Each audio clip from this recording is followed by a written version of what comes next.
Bonjour, Nicolas Villain, je suis neurologue et chercheur. J'ai eu la chance de pouvoir bénéficier d'un double cursus qui m'a amené à la fois à faire de la médecine et de faire de la science très tôt, par ce qui s'appelle l'école de l'INSERM Liliane Bettencourt. Et donc j'ai comme ça réalisé ma thèse de sciences sur la neuroimagerie de la maladie d'Alzheimer à la fin des années 2000 à Caen.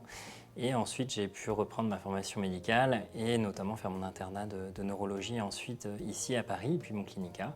Et donc aujourd'hui, j'ai la double casquette, à la fois neurologue puisque je suis désormais praticien hospitalier et maître de conférence ici à la Pitié-Salpêtrière où je vois des patients souffrant de maladie d'Alzheimer tous les jours en consultation et en hôpital de jour. Et également chercheur puisque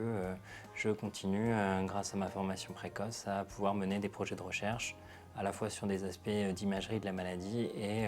de recherche de biomarqueurs dans le liquide céphalorachidien. Alors il y a plusieurs travaux de recherche que je mène actuellement. Le premier, c'est un axe de neuroimagerie, à savoir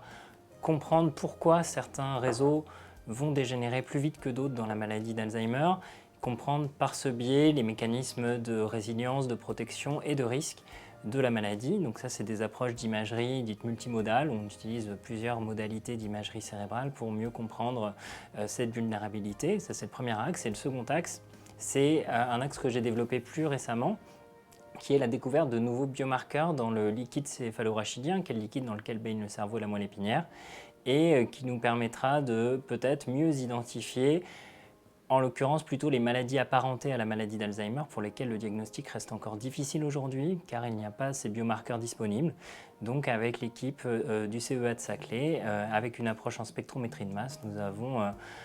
en ce moment un projet de recherche qui vise à découvrir de ces nouveaux biomarqueurs pour ces maladies. Un troisième axe, c'est un axe de recherche clinique où on s'intéresse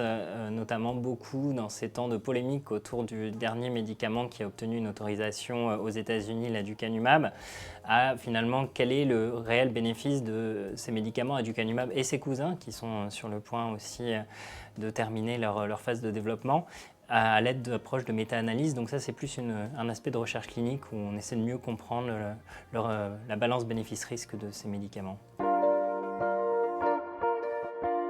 La maladie d'Alzheimer étant tellement fréquente, je pense que malheureusement tout à chacun a avant tout une histoire personnelle avec elle.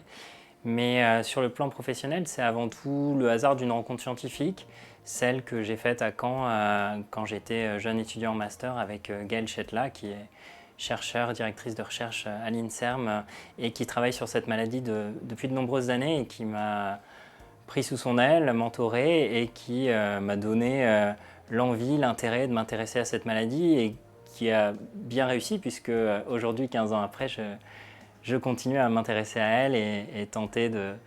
contribuer à résoudre tous les challenges qui s'offrent à nous face à cette terrible maladie. Alors tout d'abord, ce prix est important rien que du fait de son nom, puisque Joël Ménard, j'ai grandi avec ce nom quand j'étais doctorant à Caen, et puisqu'il a piloté le premier plan Alzheimer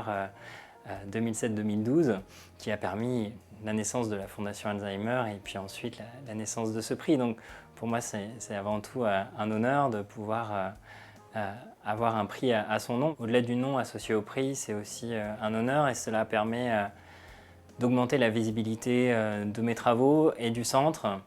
et qui pourrait ensuite peut-être permettre à faciliter les nouveaux appels d'offres, les futurs projets que je pourrais éventuellement porter à l'avenir chez ces patients et dans cette maladie et qui pourraient, je l'espère, amener à de nouvelles découvertes et surtout à une meilleure prise en charge pour les patients. Un grand merci à la Fondation Alzheimer et tous ses donateurs sans qui ce prix n'existerait pas et sans qui j'aurais pas l'honneur aujourd'hui de me présenter à vous.